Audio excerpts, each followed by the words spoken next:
Hello friend, welcome back to my channel বা page, যেখান থেকেই তোমরা দেখছো। তো অনেক দিন বাদে একটা ভিডিও নিয়ে তোমাদের সঙ্গে চলে এসেছি।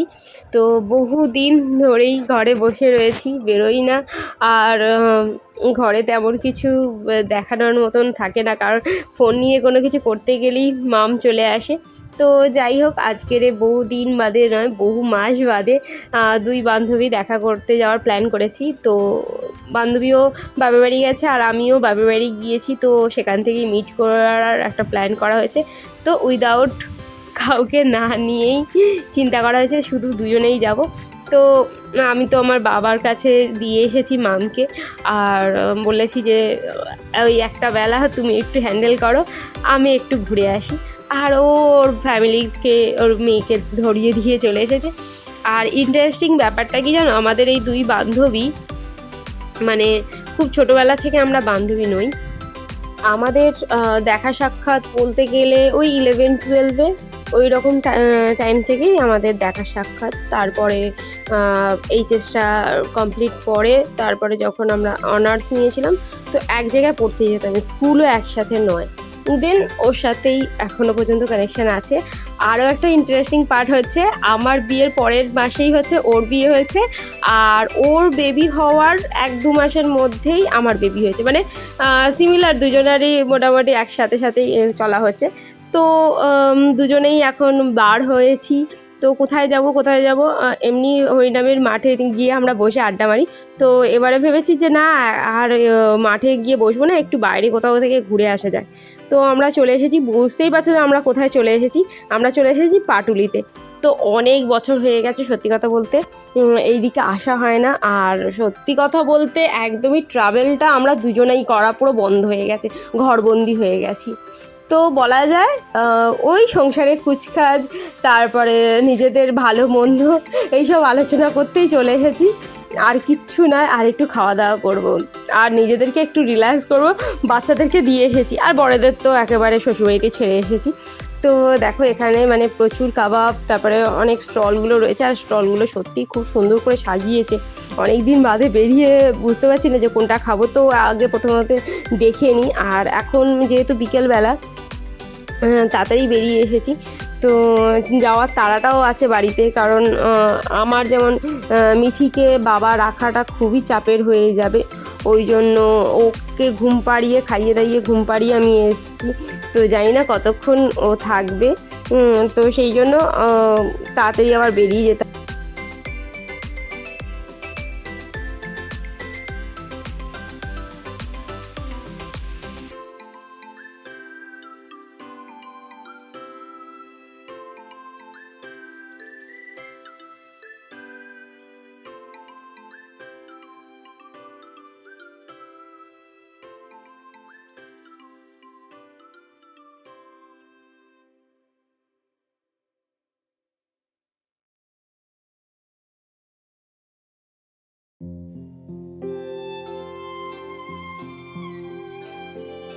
জায়গাটা সত্যি খুব সুন্দর, অনেক দিন ধরেই ভাবছিলাম যে একটু বেরোবো, তো একদমই বেরিয়ে আসতে পারছিলাম না। আর মামকে তো রেখে আসাটা অনেকটাই বড় চাপের হয়। তো জায়গাটা দেখো প্রচুর ভিড় রয়েছে, আমরা একটা খালি জায়গা খুঁজছি যেখানে বসে দুজনে গল্প করতে পারবো। আর সঙ্গে তো নিয়ে নিয়েছি কেশর পেস্তা কুলফিটা।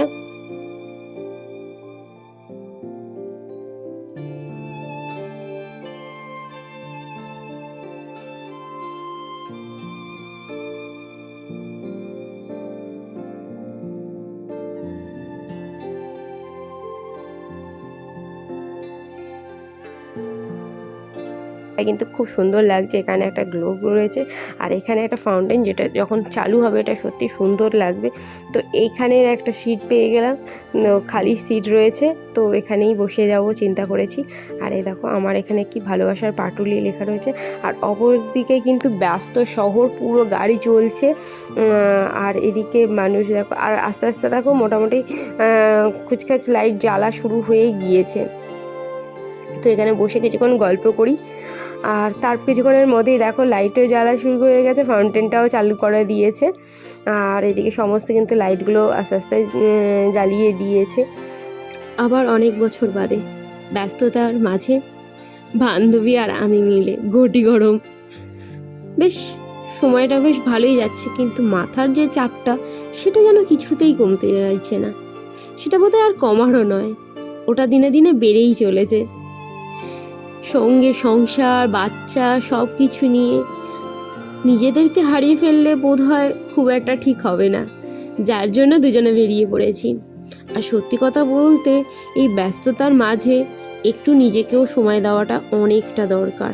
নিজেদের মাইন্ডটা যদি ফ্রি না থাকে, যদি নিজেদের মেন্টাল হেলথটা যদি ভালো না থাকে, তাহলে বাচ্চাকেও ঠিক করে সময় দেওয়া যায় না, আর সংসারটাকেও ঠিক করে দেখা যায় না। এই সব কিছুর মাঝে এই কয়েকটা ঘন্টা বড্ড সুন্দর লাগে যদি নিজের মতন করে বেরোনো যায়। এই জায়গাটা এত সুন্দর লাগছে। দুর্গাপূজা কিন্তু চলেই আসলো, আর কটা মাস, দেখতে দেখতে আবার সেই হই হুল্লোড় শুরু হয়ে যাবে, ভাবলেও যেন কেমন লাগে।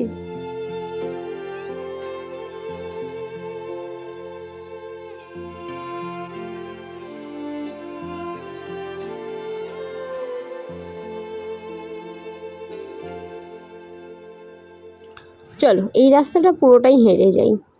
আর এরই মাঝে কি হয়েছে জানো, আমার জুতো দুটো গেছে একদম ছিঁড়ে। মানে এটা কিন্তু নতুন ব্যাপার নয়, এটা আমার প্রথম থেকেই, সেই স্কুল টাইম থেকে দেখেছি কোথাও বেরোলেই জুতোটা যাবে আগে ছিঁড়ে। জুতোর প্রবলেম সব সময় থাকবে, সে নতুন হোক আর পুরনো হোক। আর আজকেও তার ব্যতিক্রম হলো না, কিন্তু সেটা নিয়েও হাঁটতে খুব একটা প্রবলেম হয়নি, কারণ জায়গাটা এত সুন্দর। আর মনে হচ্ছিল যেন শুধু বসে থাকি, বসে বসে শুধু দু চোখ ভরে দেখে যাই। প্রত্যেকের অ্যাক্টিভিটি, আলো, এই সব কিছু দেখতে এত সুন্দর লাগছিল, বলার মতন ছিল না। আর আবার কিন্তু ওই রাস্তাটা হেঁটে হেঁটে হেঁটে হেঁটে আবার চলে গিয়েছি সেই ফেলে আসা ওই রাস্তাটাতেই, কারণ এবার খিদে পেয়ে গিয়েছে। আর দেখো আগের থেকে কত লোকজন বেড়ে গিয়েছে প্রত্যেকটা স্টলেতে। এবার শুধু ভাবনার পালা যে কি খাবো। একবার ভাবছি একটু চা খাই, আবার ভাবছি না, এবার সন্ধে হয়ে গেছে, কিছু একটু খেয়ে আর বাড়ির দিকে রওনা দিই। বুঝেও উঠতে পারছি না। আর কাবাবের স্টলগুলোর কাছে যা ভিড়, সত্যি দেখার মতন। আর কত কিছুই না বিক্রি হচ্ছে। কিন্তু আজকে আর বেশি দেরি করলে চলবে না, চলো কিছু একটা খেয়ে নেওয়া যাক, এবার বাড়ি যেতেই হবে। মাম কিন্তু এর মাঝখানে প্রচুরবার ফোন করে ফেলেছে, সেই আসার পর থেকে আসতে না আসতে দেখলাম ও ফোন করতে শুরু করে দিয়েছে, ভিডিও কল করতে শুরু করে দিয়েছে। মামাম তুমি কোথায়? আমিও বলে দিয়েছি আমি কিন্তু ডাক্তারখানায় এসেছি ইঞ্জেকশন নিতে। তারপরেও সে জিজ্ঞেস করছে তোমার কি হয়েছে, কোথায় আছো, আমাকে কেন নিয়ে যাওনি? অগত্যা বাবা ওকে নিয়ে এখন শপিং মলে গেছে, ওখান থেকে আবার কিছুক্ষণ আগে ভিডিও কল করলো, সেখান থেকে আবার বাবু গেছে পার্কে। মানে ও কিন্তু বসে নেই, ও মোটে বাড়িতে বসতে ভালোবাসে না। তো যাই হোক, এই দোকানটা দেখলাম যে শর্মা টর্মা অনেক কিছু পাওয়া যাচ্ছে। তারপরে এইখানে দুটো কাবাব নিয়ে নিয়েছি, একটা হরিয়ালি টিক্কি কাবাব, মালাই রেশমি কাবাব। তো দুটোই খুব সুন্দর ছিল। মালাই রেশমি কাবাবটা তো সত্যি খুব ভালোই ছিল। আর তারপরে বাড়ি ফেরার পথে মেয়ের জন্য কিছু না নিলে হয়, এই রিবনগুলো দেখে নিলাম। এগুলোকে কি বলে, রিবন বলে না হেড নেক ব্যান্ড বলে, যাই হোক এইগুলো অনেক দিন ধরেই ইচ্ছে ছিল কিনবো কেনা হয়ে উঠছিল না। তো কিছু না নিয়ে গেলে তো মাম তোমাকে ছাড়বে না। আচ্ছা এটা আমি পরলে কেমন লাগে বলো তো? তো দেখো তো ভালো লাগছে। তো চলো এবার বাড়ি ফেরার পালা। এই দেখো এই রাস্তার ফুটে এসে দেখলাম পঞ্চমুখী হনুমানজির মন্দির। সত্যি এটা কিন্তু সব জায়গায় দেখতে পাই না। তো আমি যেহেতু কাবাব খেয়ে নিয়েছি, এখানে কিন্তু পুজো চলছে, আমি সেই জন্য আর বেশি কিছু পুজো টুজো দিতে পারবো না, আর কিছু করতে পারবো না। তো সেই জন্য আমি এখান থেকে দূর থেকে একটু প্রণাম করে নিলাম। এইটুকুনিতে অসুবিধা কিছু নেই বলো, যদি একটু কাছে গিয়েছিলাম, এই সাইড দিয়ে একটু দেখছিলাম। আর এত সুন্দর লাগছিল ওখানে, ধূপের গন্ধ, মোমবাতি, আর এই যে আরতি চলে না ঠাকুরের কাছে গেলে, মন্দিরের কাছে গেলে যেন একটা অন্য আলাদাই শান্তি, কত সুন্দর লাগে। আর এই যে ধূপের গন্ধটা সত্যি মনটাকে শান্ত করে দেয়। কিন্তু এই ব্যস্ততার মাঝখানে আর কতক্ষণ শান্তি, এবার যে বাড়ি ফিরতে হবে। দেখো আমরা কিন্তু উল্টো রাস্তায় এসে দাঁড়িয়ে গেছি, আমাদের যেতে হবে ওই দিকে, দেখতে পাচ্ছ যে রাস্তাটা, ওই দিকে যাওয়ার কথা, বান্ধবীর কথা শুনে এই দিকে দাঁড়িয়ে পড়েছি, কারণ ওর বাড়ি একদিকে, আমার বাড়ি আর একদিকে। ওর এই দিক দিয়ে গেলে, স্টেশন দিয়ে গেলে হয়তো মেবি সুবিধা, আর আমার ওপার দিয়ে বাসে করে একটানায় গেলেই সুবিধা। তো যথারীতি দুজনে মিলে মানে তর্ক বিতর্ক করে আবার এপারে চলে এসেছি, কারণ এপারে আমার একটা বাস মিস হয়ে গেছে। তারপরে আসতেই দেখলাম এই পার্কটা, এটাকে পার্ক বলবো না, এটা একটা মার্কেট, যেটা হচ্ছে জলের উপরে ওঠানো, মানে জলের উপরে আছে মার্কেটটা, ভাসমান মার্কেট বা কিছু একটা নাম। তো সেখানেই চলে গেলাম। এবার বান্ধবীর হয়ে গেছে পায়ে ব্যথা, ওর পায়ে এমনি ব্যথা ছিল, তারপরে এত হাঁটাহাঁটিতে ও আর পাচ্ছে না। তো এর ভিতরেই আমরা ঢুকেছিলাম একটুখানি, কিন্তু বেশি আর দূরে যেতে পারিনি, গাড়ির জন্য ওয়েট করছি। তো যথারীতি ওখান থেকে 2-3টে বাস জার্নি করে আমরা কিন্তু আমাদের বাড়ির লোকেশনে চলে এসেছি। আর এখানে শুরু হয়ে গিয়েছে রথের মেলা, মানে আজকের রথের মেলার আগের দিন, যদিও ভিডিওটা পোস্ট হচ্ছে অনেকটা দেরি করে। তো তোমরা কারা কারা রথের মেলায় গেছো অবশ্যই কমেন্ট করে জানিও। আমি কিন্তু এই রথের মেলার টুরাই দেখলাম, আর যাওয়া হয়নি। এখানে শুধু দেখলাম মেলা কি সুন্দর করে সবাই সবার জায়গা মতন গোছান গাছান শুরু করে দিয়েছে, কাল থেকে রথ। তো যাই হোক, আমি এইটুকুনি দেখে মামের জন্য ওয়েট করছিলাম, কারণ মাম এখনও পর্যন্ত ঘুরছে, আমিও ঘুরছি, মামও ওদিকে দাদাইকে নিয়ে ঘুরছে। তো এখানেই দোকানগুলো দেখছি আর মামের জন্য ওয়েট করছি। আর তেমন কিছু কেনার আমার কিছু নেই, আর দোকানগুলো এত সুন্দর সাজিয়েছে মনে হচ্ছে দাঁড়িয়ে যাই, কিন্তু প্রচণ্ড খিদে পেয়েছে।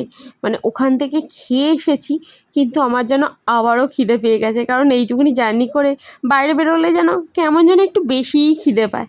আর এই প্রজাপতিটা দেখতে পাচ্ছ ক্লিপটা, সেই আমাদের সেই ছোটোবেলায় আমিও কিন্তু পড়েছি।